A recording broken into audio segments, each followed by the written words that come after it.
Good afternoon, good afternoon, good afternoon, good afternoon, very good afternoon all of you. Sumit, Deepu, Aman, Rahul, Shailendra, Khushboo, Rajput, Neeraj, Alpana, Sunny, Parul, Neeti, Shikha, Deepika, Mohammad, Gauri, Preeti, Rajput, Neeraj, Pawan, Mohan, Shyam, Deepti, Heera, Ranjeet, Bharti, Sanjeev, Rishi, Sanjoli, Pooja, Varun, Monika, Divya, Anuradha, Kirti, Bharti, Tej Singh, Varun. Very good afternoon all of you. Good afternoon, good afternoon, good afternoon. हाँ जी, तो finally सिलॉक्स chapter completely finish हो चुका है। ठीक है, ढेर सारे लेक्चर्स हमने सिलॉक्स चैप्टर के अंदर पढ़े और फाइनली हम उस चैप्टर को कंप्लीटली फिनिश कर चुके हैं। ठीक है, खत्म, संपूर्ण सेवा उस टॉपिक की समाप्त हो चुकी है। ठीक है, हाँ जी, तो आज का जो लेक्चर होगा वो एक नए टॉपिक के साथ होगा, एक नई शुरुआत के साथ होगा और इस चैप्टर का नाम है और इस टॉपिक का नाम है कैलेंडर। हाँ जी, तो आज भाई आप लोग कैलेंडर देखना सीखेंगे। ठीक है, हालांकि आप लोग बचपन से कैलेंडर देखते आ रहे हो, है ना? बचपन से ही कैलेंडर आप लोग देखते आ रहे हो, देखते आ रहे हैं ना कि नहीं देखते आ रहे? जी। अच्छा ये बताओ, एक साल में, लव यू भाई, लव यू, लव यू सबको, हमारा भी ढेर सारा प्यार। विश्वकर्मा पूजा की आप सबको भी बहुत बहुत बधाई। वेब पर और बेटा iOS पर बहुत जल्दी स्टार्ट होगा, टेंशन ना लो, बहुत ही जल्दी शुरू होगा वेब और iOS पर। अब आप लोग मेरी बात ध्यान से सुने और ध्यान से समझने की कोशिश करें। एक साल में कितने दिन होते हैं? भाई बचपन से हम कैलेंडर पढ़ते आ रहे हैं, तो भाई एक साल में कितने दिन होते हैं? कितने दिन आपने ऑब्जर्व किए हैं एक साल में? सर एक साल में दिन होते हैं 365। कितने दिन होते हैं एक साल में? सर एक साल में दिन होते हैं 365। लेकिन कभी कभी एक साल में कितने दिन होते हैं? सर कभी कभी एक साल में 366 भी दिन होते हैं, है ना? जैसे अगर हम बात करें लास्ट ईयर की 2020, तो जो 2020 था उसमें कितने दिन थे? सर 2020 में 366 दिन थे। तो कभी कभी साल में 366 ना, बेटा बैंकिंग के लिए टॉपिक नहीं है, तो कभी कभी साल में 366 दिन भी होते हैं। अच्छा, जब 366 दिन होते हैं तो उस वर्ष को हम लीप वर्ष बोलते हैं। क्या बोलते हैं? उस ईयर को लीप ईयर बोलते हैं। हिंदी में इसको कह सकते हैं लीप या फिर अधि, लीप या फिर अधिवर्ष, अधिवर्ष। ठीक है, हिंदी में इसको ऐसे कह सकते हैं लीप या फिर अधिवर्ष। ठीक है दोस्त।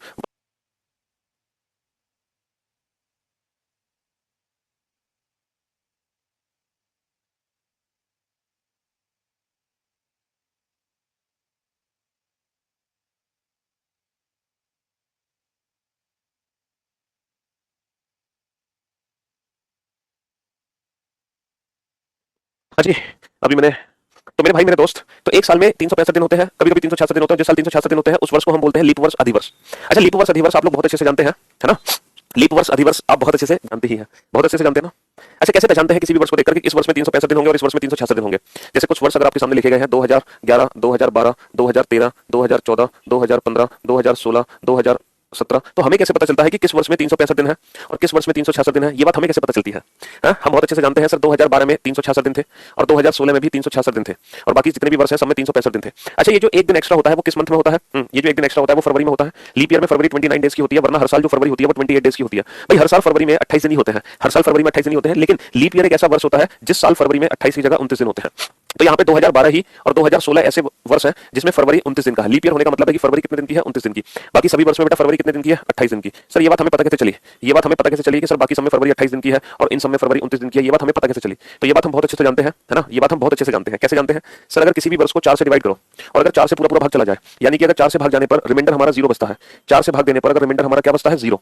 4 से भाग देने पर अगर रिमाइंडर 0 बचे किसी भी वर्ष में, तो उस वर्ष को हम लीप वर्ष बोलते हैं। उस वर्ष को हम क्या बोलते हैं? लीप वर्ष बोलते हैं। अगर किसी भी वर्ष को 4 से भाग दो और पूरा पूरा भाग चला जाए, यानी कि 4 से भाग देने पर अगर रिमाइंडर 0 बचता है, तो उस वर्ष को हम लीप ईयर बोलते हैं। इनमें से ऐसे कितने वर्ष हैं जिनमें 4 से भाग देने पर रिमाइंडर 0 बचेगा, जिनमें 4 से पूरा पूरा भाग जाएगा?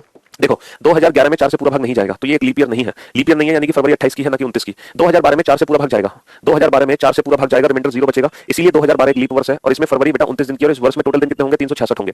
अच्छा, जब हम 4 से भाग देते हैं तो 4 से भाग में पूरे नंबर में देने की जरूरत नहीं है। 4 से भाग हम लास्ट 2 डिजिट में दे सकते हैं। कोई भी नंबर कितना भी बड़ा क्यों ना हो, कोई भी नंबर कितना भी बड़ा क्यों ना हो, अगर उसकी लास्ट 2 डिजिट 4 से डिवाइड है तो पूरा नंबर पक्का 4 से डिवाइड होगा। चाहे नंबर कितना भी बड़ा क्यों ना हो, इट डजंट मैटर, कितना भी बड़ा क्यों ना हो, अगर लास्ट 4 डिजिट 4 से डिवाइड है तो डेफिनेटली पूरा का पूरा नंबर भी 4 से कंप्लीटली डिविजिबल होगा। ये 4 का डिविजिबिलिटी टेस्ट होता है। क्या होता है ये 4 का डिविजिबिलिटी टेस्ट? ठीक है बाबू, हाँ। तो 4 से भाग देंगे हम आखिरी की 2 डिजिट में, तो जिस वर्ष में आखिरी की 2 डिजिट 4 से डिवाइड हो रही है वो वर्ष क्या होगा? लीप वर्ष होगा, अदरवाइज वर्ष होगा साधारण वर्ष। यानी कि उस वर्ष में फरवरी 29 की होगी, बाकी समय फरवरी 28 की होगी। तब एक काम करो, कुछ एग्जाम्पल्स लिखो, है ना? कुछ एग्जाम्पल्स लिखो, उदाहरण।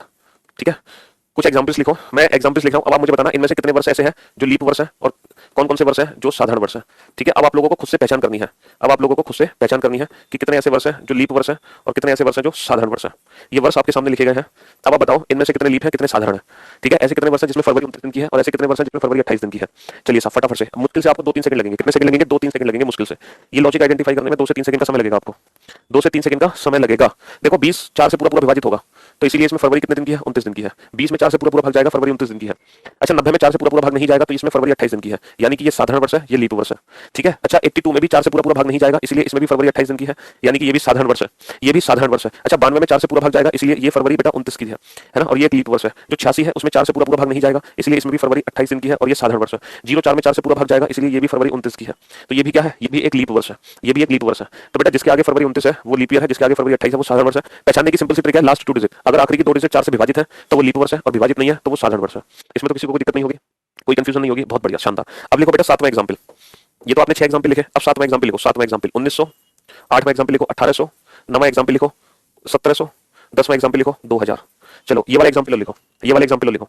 अब बेटा ये जो 4 एग्जांपल है, अगर मैं इन चारों एग्जांपल को ध्यान से देखूं तो बेटा हर एग्जांपल 4 से कंप्लीटली डिविजिबल है, हर एग्जांपल, हर वर्ष 4 से पूर्णतः विभाजित है ना, हर वर्ष 4 से पूर्णतः विभाजित है, लेकिन इसका मतलब ये नहीं कि सभी लीप वर्ष है, इसका मतलब ये नहीं कि सभी लीप वर्ष है। हर वर्ष 4 से पूर्णतः विभाजित जरूर है, लेकिन बेटा हर वर्ष लीप वर्ष नहीं है। पूछो क्यों? These are century years, these are century years, ये है शताब्दी वर्ष। ये क्या है? ये है शताब्दी वर्ष, सेंचुरी ईयर। बेटा शताब्दी वर्ष उसको कहते हैं, शताब्दी वर्ष, शताब्दी वर्ष उसको कहते हैं जिस वर्ष के आगे आपको 2 जीरो।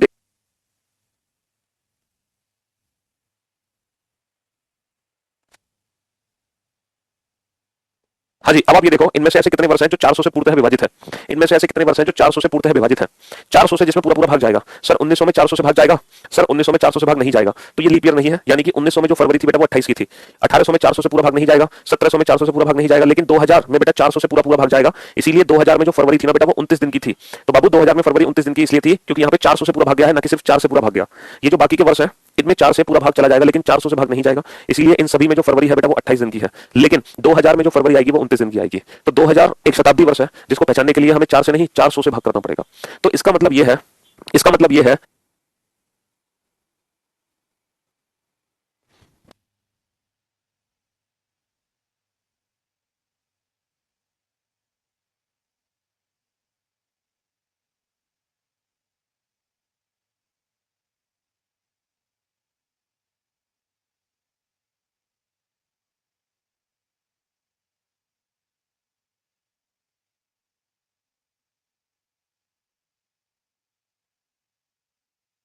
वाईफाई वालों से ही हमारी बात हो रही थी, तो उन्होंने कनेक्शन चेंज कर दिया है, उन्हीं से मेरी बात हो रही थी। जो फ्लक्चुएशन अभी हुआ था तो वो खुद ही सही कर रहे थे, तो अब कोई फ्लक्चुएशन नहीं होगा। जो आप लोगों की क्लास रुकी थी वो लास्ट बार मतलब लास्ट टाइम रुकी थी, अब दोबारा से आप लोगों की क्लास बीच में नहीं रुक सकती। तो वाईफाई वालों का ही फोन आया था मेरे पास अभी, है ना, तो उन्होंने कहा था कि सर हम अभी क्लास आपकी चेक कर रहे थे, मतलब कनेक्शन चेक कर रहे थे, है ना। तो अब आप लोगों की क्लास में कोई बफरिंग नहीं होगी, अब एकदम परफेक्ट आप लोगों की क्लास चलेगी, तो आप एकदम निश्चिंत रहे, तो आप लोग एकदम निश्चिंत रहे और एकदम क्या हो जाओ, खुश हो जाओ, ठीक है। हाँ जी चलिए साहब, तो हम इस बात को फिर से रिपीट कर देते हैं कि किसी भी वर्ष को पहचानने के लिए कि वो लीप वर्ष है या नहीं है, हम भाग करते हैं बेटा 4 या 400 से। किसी भी वर्ष को पहचानने के लिए कि वो लीप वर्ष है या नहीं है, हम भाग करते हैं 4 या 400 से। अगर बेटा वो साधारण वर्ष है, मतलब अगर वो वर्ष है तो हम 4 से भाग करते हैं, और अगर वो शताब्दी वर्ष है तो हम भाग करते हैं 400 से, तो हम भाग करते हैं 400 से। तब हमें जाके पता चलता है कि वो लीप ईयर है। जैसे 1917, 1900, 1800, 1700, इनमें बेटा 4 से तो भाग चला जाएगा, लेकिन 4 से भाग जाने का मतलब नहीं है, भाग जाना चाहिए पूरा 400 से, लेकिन इनमें किसी में भी 400 से भाग नहीं जाएगा, इसलिए ये फरवरी 28 दिन की है, जबकि इसमें फरवरी 29 दिन की, क्योंकि इसमें 400 से भाग चला जाएगा। तो मैंने आपको सिर्फ इतना कराया है, मैंने आपको सिर्फ इतना समझाया है कि लीप ईयर को पहचानते कैसे हैं। इस चैप्टर को हमने शुरू किया है और इस चैप्टर में कुछ भी नहीं पढ़ाया हमने इस चैप्टर में अभी तक आपको कुछ भी नहीं पढ़ाया, सिर्फ इतना पढ़ाया है कि लीप ईयर को पहचानते कैसे हैं, लीप ईयर को पहचानते कैसे हैं। समझे बाबू? जैसे मान लो एग्जाम में क्वेश्चन आया तो आप क्वेश्चन कैसे सॉल्व करोगे? एग्जाम में क्वेश्चन आया है, लिखो find odd one out, find odd one out, find odd one out, ये एग्जाम का क्वेश्चन है। विषम छांटिए, ये आपके पेपर में क्वेश्चन आया है, विषम छांटिए, फाइंड ऑड वन आउट, ठीक है, ये एग्जाम में क्वेश्चन आया है। और पहला ऑप्शन ये है बेटा, पहला ऑप्शन ध्यान से सुनो, पहला ऑप्शन है 1992, दूसरा ऑप्शन है 1900, तीसरा ऑप्शन है 1800, चौथा ऑप्शन है 1882। ये 4 ऑप्शन 1992, 1900, 1882 और 1997, ये 4 ऑप्शन आपके सामने हैं, ये 4 ऑप्शन आपके सामने हैं। और आप ये बताओ कि इन चारों में से कौन सा ऐसा ऑप्शन है जो सबसे अलग है? इन चारों में से कौन सा ऐसा ऑप्शन है जो सबसे अलग है? सबसे अलग है, ये बताओ बेटा। सर इन चारों में से जो ऑप्शन सबसे अलग है वो है ऑप्शन ए। पूछो क्यों? क्योंकि इसमें फरवरी बेटा 28 दिन की है 1900 में, इसमें भी फरवरी 28 दिन की है 1997 में, इसमें भी फरवरी 28 दिन की है 1982 में। क्यों? क्योंकि सर इसमें 4 से भाग नहीं जाएगा, इसमें भी 4 से भाग नहीं जाएगा, और सर इसमें 400 से भाग देना पड़ेगा, 4 से नहीं, तो इसमें 400 से भाग नहीं जाएगा, सिर्फ इसमें 4 से पूरा पूरा भाग जाएगा, तो 1992 सबसे अलग है। ठीक है बाबू, चलिए तो आपको पता चल गया कौन सा वर्ष लीप ईयर है और कौन सा वर्ष लीप ईयर नहीं है। बहुत आसान है पहचानना, बहुत आसान, समझे? तो अब आप लोग पहचान लोगे, किसी को कोई कंफ्यूजन लीप ईयर को पहचानने में? बताओ, लीप ईयर को पहचानने में कोई दिक्कत? कोई दिक्कत नहीं, बहुत अच्छी बात। अब मैं आप लोगों को कैलेंडर में ना कुछ इंटरेस्टिंग बातें बताऊंगा, कुछ रोचक तथ्य। हालांकि उन इंटरेस्टिंग बातों का आपके एग्जाम से कोई लेना देना नहीं है, लेकिन क्योंकि कैलेंडर हम बचपन से पढ़ते आ रहे हैं, है ना, कैलेंडर हम बचपन से पढ़ते आ रहे हैं, तो वो रोचक तथ्य हमें जानना बहुत जरूरी है, वो इंटरेस्टिंग बातें हमें जानना बहुत जरूरी है।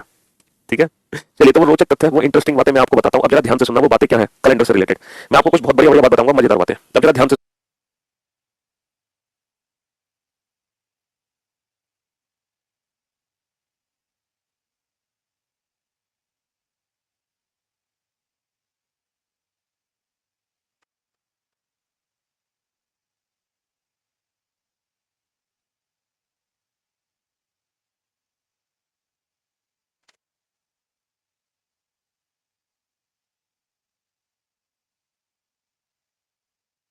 उन्हीं से बात कर रहे हैं भाई, अभी कुछ नहीं पढ़ा रहे हैं आपको, मैं उन्हीं को फोन लगाया है जो अभी नेटवर्क सही करके गए थे।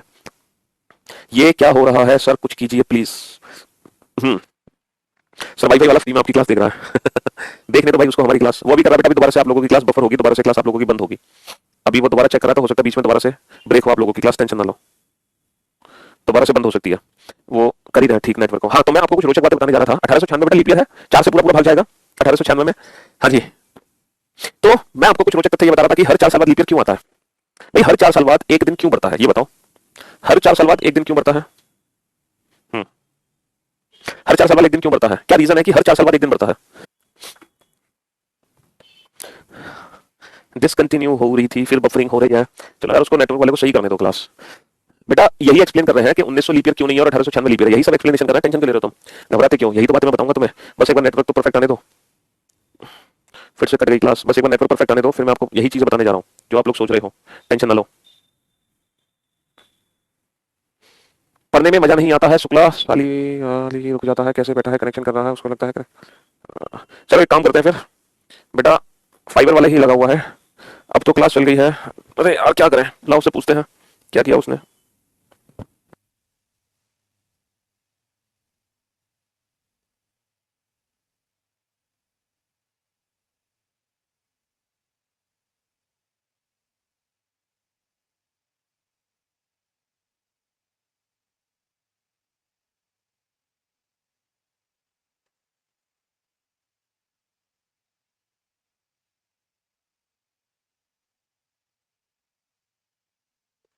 हाँ जी चलो, अब आप लोग मेरी बात ध्यान से सुनना और ध्यान से समझने की कोशिश करना बेटा, कि हर 4 साल में एक दिन क्यों बढ़ता है। हेलो, बाकी हम मंडे से कंटिन्यू करेंगे।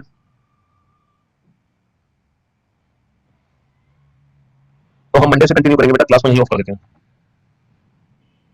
ठीक है। तो आज बहुत ज्यादा डिस्टर्बेंस हुआ है, तो आज की क्लास को हम यही ऑफ करते हैं और बाकी मंडे से कंटिन्यू करेंगे। तो सॉरी फॉर दिस इनकन्वीनियंस।